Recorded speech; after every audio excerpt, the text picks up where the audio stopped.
Baik, Assalamualaikum warahmatullahi wabarakatuh. Perkenalkan, nama saya Revia Sriwayuni dengan NIM 2336980, program studi Ilmu Hukum Universitas Negeri Padang. Di sini saya akan membedah atau menganalisis kasus dengan sengketa kumulatif di pengadilan agama, yaitu cerai gugat, hadanah, nafkah anak, nafkah idah, mut'ah, dan pembagian harta bersama. Lalu kita masuk kepada slide yang pertama, kasus atau posita sengketa. Jadi, kronologi sengketa perkawinan dan kebendaan antara penggugat dan tergugat. Siti adalah sebagai istri penggugat yang mengajukan gugatan cerai terhadap Ahmad atau suami yang kita sebut dengan tergugat akibat perselisihan yang tidak dapat didamaikan lagi. Jadi, dua orang suami istri ini eh, tercekcok lalu tidak bisa didamaikan lagi. Lalu Siti itu menuntut hak asuh atau hadanah atas dua orang anak yang di bawah umur. Lalu menuntut nafkah anak pasca cerai dan nafkah idah dan juga pemberian mut'ah. Lalu juga Siti juga menuntut pembagian secara adil atas harta bersama atau harta gondang-gini berupa rumah tinggal dan kendaraan bermotor yang diperoleh selama masa perkawinan itu berlangsung. Next, kumulasi jenis perkara. Sengketa ini bisa diklasifikasikan sebagai kumulasi perkara litis consortium yang menggabungkan perkara pokok perceraian dengan tuntutan ikutan, yaitu ada tiga. Yang pertama adalah status dan hak asuh. Pemutusan ikatan perkawinan atas permohonan istri beserta pengalihan hak perwalian asuh dua orang anak yang di bawah umur. Lalu kewajiban keuangan, yaitu menuntut pemenuhan nafkah idah atau masa tunggu, mut'ah atau ganti rugi dan kenang-kenangan, serta nafkah atau pemeliharaan anak pasca perceraian. Lalu yang ketiga adalah hukum kebendaan. Pembagian harta pencarian berupa rumah dan kendaraan yang diperoleh selama perkawinan berlangsung yang secara seimbang harus dibagi. Lalu kewenangan absolut dari pengadilan agama yaitu Pasal 49 Undang-Undang Peradilan Agama yang mengatakan pengadilan agama berwenang memeriksa, memutus, dan menyelesaikan perkara di tingkat pertama antara orang Islam di bidang perkawinan. Jadi, eh, peradilan agama ini berwenang untuk mengadili kasus ini. Yang penjelasannya, sengketa perceraian, hadanah, nafkah, mut'ah, serta harta bersama mutlak berada di bawah yuridiksi peradilan agama. Ya, yang kedua adalah prinsip kumulasi objektif, yaitu penggabungan tuntutan kebendaan atau harta gonogini dengan perkara perceraian yang diperbolehkan demi kepastian hukum dan efisiensi waktu. Next, yaitu kewenangan relatif dari eh, para peradilan agama. Jadi, para pihak ini menentukan tempat pengajuan gugatan berdasarkan domisili dan kedudukan hukum para pihak. Ya, dasar hukumnya pasal 73 ayat 1 Undang-Undang Nomor 7 1989 yang mengatakan gugatan perceraian atau cerat gugat wajib diajukan oleh istri ke pengadilan agama yang daerah hukumnya meliputi kediaman penggugat atau CCT ini, kecuali apabila penggugat meninggalkan tempat kediaman bersama tanpa izin tergugat atau Ahmad. Pe- tapi ada pengecualian dalam kasus ini berdasarkan asas forum recitae atau sengketa benda tidak bergerak atau rumah yang diajukan di tempat benda itu berada. Namun karena diakumulasikan dengan perceraian, kompetensi relatif melekat pada domisili penggugat atau siti demi efektivitas peradilan. Jadi, siti ini mengajukan di domisili siti itu sendiri. Jadi, tidak diajukan pada domisili Ahmad. Next, yaitu para pihak atau legitima persona. Identitas dan kedudukan hukum subjek yang terlibat dalam sengketa perdata agama yaitu yang pertama adalah penggugat, yaitu istri sah, yaitu siti, pihak yang menginis, menginisiasi tuntutan hukum, Dia memiliki kepentingan hukum langsung atau legal standing, memegang beban pembuktian utama atas alasan perceraian atau dalil sikap. Tergugat, yaitu Ahmad sebagai suami sah, pihak yang ditarik untuk mempertanggungjawabkan gugatan. Pihak ini berhak melakukan perlawanan atau eksepsi atau bisa disebut bantahan pokok perkara. Lalu memiliki hak mengajukan gugatan balik atau rekonvensi terkait nafkah atau hak asuh anak. Lalu tahap pengajuan atau pendaftaran di kasus ini atau sengketa ini melalui prosedur formal, yaitu yang pertama membuat surat gugatan. Siti menyusun surat gugatan tertulis yang membuat identitas lengkap, posita, fakta hukum, dan petitum secara terperinci di dalam surat ini, lalu melakukan pembayaran panjar biaya, yaitu membayar taksiran panjar biaya perkara ke bank persepsi sesuai surat kuasa, lalu melakukan registrasi di SIPP, yaitu eh, untuk SIPP agar perkara bisa diterbitkan nomor registrasinya. Syarat administrasi utamanya itu bisa dilihat yaitu fotokopi KTP penggugat, kutipan akta nikah asli, surat gugatan rakam 6, serta bukti pemilikan aset untuk kumulasi harta bersama. Lalu pengadilan di sini memiliki wajib memberikan kemudahan akses bagi pencari keadilan, termasuk penyedia pos bangku bagi pihak yang buta hukum, yaitu asas sederhana, cepat, dan biaya ringan. Lalu kita masuk ke tahap selanjutnya setelah pendaftaran, yaitu pemanggilan para pihak.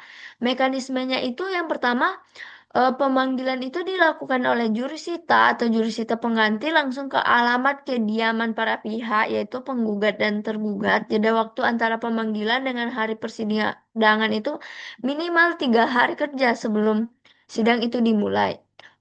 Lalu, apabila para pihak itu tidak hadir, ada konsekuensi ketidakhadirannya.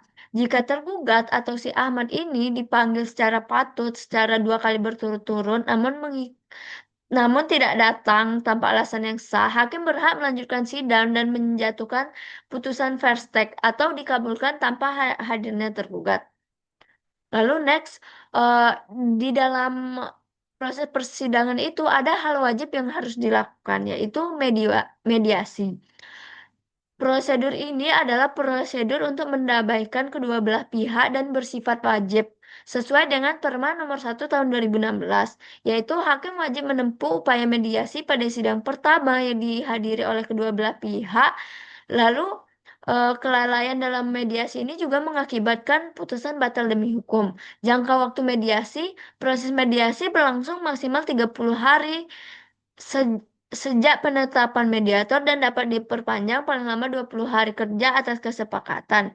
Hasil mediasi ini jika berhasil dibuat akta perdamaian sebagian atau seluruhnya jika para pihak ini bisa damai di dalam proses ini. Jika gagal, persidangan akan dilanjutkan ke pembacaan dari materi gugatan dari pihak yang penggugat. Lalu next, tahapan persidangan atau tahap jawab menjawab, yaitu dari pembacaan gugatan, yaitu penggugat membacakan surat gugatan dalam sidang tertutup, lalu jawaban tergugat, bantahan tergugat mengenai perceraian, HDA, serta kepemilikan aset atau harta bersama, lalu replik penggugat, duplik tergugat, dan yang terakhir adalah putusan hakim. Musyawarah majelis hakim yang diakhiri pembacaan putusan akhir dalam sidang terbuka. Lalu next, kita masuk kepada tahap pembuktian atau alat bukti yang relevan. Jadi kalau objek sengketanya cerai gugat atau sika, saksi-saksi alat bukti utamanya yaitu ada saksi-saksi keluarga dekat minimal 2 orang yang harus disumpah terlebih dahulu. Lalu relevansi atau kekuatan pembuktiannya, wajib hukumnya membuktikan pertengkaran itu terjadi emang terus-menerus atau berulang. Hadanah atau nafkah ada alat bukti utamanya kutipan akta kelahiran anak, bukti penghasilan Ahmad atau slip gaji, yaitu dibuktikan dengan membuktikan legalitas anak dan kemampuan ekonomi si tergugat atau Ahmad ini. Harta bersama, ya, alat buktinya sertifikat hak milik atau SHM rumah, BPKB, STNK kendaraan, kwitansi pembelian setiap barang atau aset yang dimiliki bersama, lalu dibuktikan dengan membuktikan objek itu dibeli emang selama masa ikatan pernikahan yang sah itu. Keabsahan nikah, yang pertama harus ada kutipan buku akta nikah asli atau bukti surat otentik, dibuktikan dengan alat bukti mutlak, mutlak syarat formil pengajuan gugatan cerai. Lalu next, kita masuk kepada pertimbangan hakim atau ratio decidendi. Asas-asas hukum material dan formil yang digunakan majelis hakim untuk memutus perkara itu ada dua. Yang pertama, aspek hadanah dan nafkah anak merujuk pada pasal 105 KHI, anak yang belum mumayyiz atau di bawah 12 tahun adalah hak asuh ibunya atau siti. Pertimbangan didasarkan pada kepentingan terbaik anak dan nafkah anak itu harus disesuaikan dengan kemampuan finansial seorang ayah, yaitu Ahmad. Aspek harta bersama atau nafkah istri, berdasarkan pasal 97 KHI, harta bersama dibagi rata masing-masing 50% atau setengah, kecuali ditentukan lain dalam perjanjian perkawinan. Nafkah idah dan mut'ah dinilai berdasarkan kelayakan, kepatuhan, serta tidak adanya unsur nusyuz pada istri tersebut atau siti. Lalu kita masuk kepada amar putusan. Ada tiga yang eh, masuk di amar putusan, yaitu gugatan dikabulkan, yaitu apabila Siti ini berhasil membuktikan seluruh dalil gugatannya. Yang kedua, gugatan itu ditolak jika dalil-dalil pertengkaran atau atau kepemilikan harta tidak terbukti secara sah di persidangan. Yang ketiga itu gugatan tidak diterima, yaitu jika gugatan ini mengandung cacat formil yang nyata, misalnya gugatan itu kabur, salah pihak, atau salah kompetensi relatif, itu gugatan itu bisa dinyatakan tidak diterima. Lalu upaya hukum pasca putusan yaitu hak konstitusional para pihak apabila tidak puas pada putusan tingkat pertama. Yang pertama ada upaya hukum banding. Kita bisa mengajukan upaya hukum banding itu ke Pengadilan Tinggi Agama atau PTA melalui kepaniteraan PA pengaju dalam tenggang waktu 14 hari. Lalu ada upaya hukum kasasi, yaitu upaya hukum untuk ke Mahkamah Agung atau putusan banding jika dinilai ada kesalahpahaman dalam penerapan hukum, dan yang ketiga ada peninjauan kembali. Eksekusi putusan pengadilan itu ada dua, tindakan paksa pengadilan apabila pihak yang kalah atau tergugat lalai menjalankan putusan secara sukarela. Yang pertama adalah eksekusi real atau harta bersama. Apabila Ahmad menolak membagi rumah dan kendaraan, Siti dapat memohon sita eksekusi ke Ketua Pengadilan Agama untuk dilakukan pengosongan paksa atau penjualan di muka umum atau lelang oleh KPKNL. Lalu ada eksekusi pembayaran nafkah. Hukuman pembayaran uang secara berkala, nafkah anak, idah, mut'ah yang diabaikan dapat ditindaklanjuti dengan penyitaan aset pribadi tergugat yang setara dengan nominal tuntutan finansial itu. Lalu ada ICOR atau litigation, yaitu modernisasi administrasi perkara berdasarkan Perma nomor 1 tahun 2019, yaitu e-filing itu adalah pengarsipan gugatan, persetujuan kuasa, dan dokumen diunggah secara online tanpa harus antri fisik di pengadilan. E-payment itu pembayaran biaya secara online agar mempermudah para pihak untuk membayar perkara atau panjar perkara. Lalu ada refleksi kompetensi materi hukum acara, ini bisa dilihat yaitu ada kewenangan absolut relatif para pihak dan jenis perkara, pendaftaran, pemanggilan, mediasi jawab menjawab, pembuktian dan putusan, upaya hukum eksekusi dan ekor. Lalu kesimpulan dan alur penyelesaian sengketa, kumulasi cerai gugat dengan hak asuh anak, nafkah serta harta bersama merupakan solusi hukum acara yang sangat efisien. Jadi ini ada diagram alur proses penyelesaian perkara dari gugatan, mediasi, gugatan, pendaftaran, pemanggilan, mediasi, persidangan, pembuktian, putusan, upaya hukum dan eksekusi. Baik, Hanya itulah yang dapat saya sampaikan. Saya akhiri. Wassalamualaikum warahmatullahi wabarakatuh.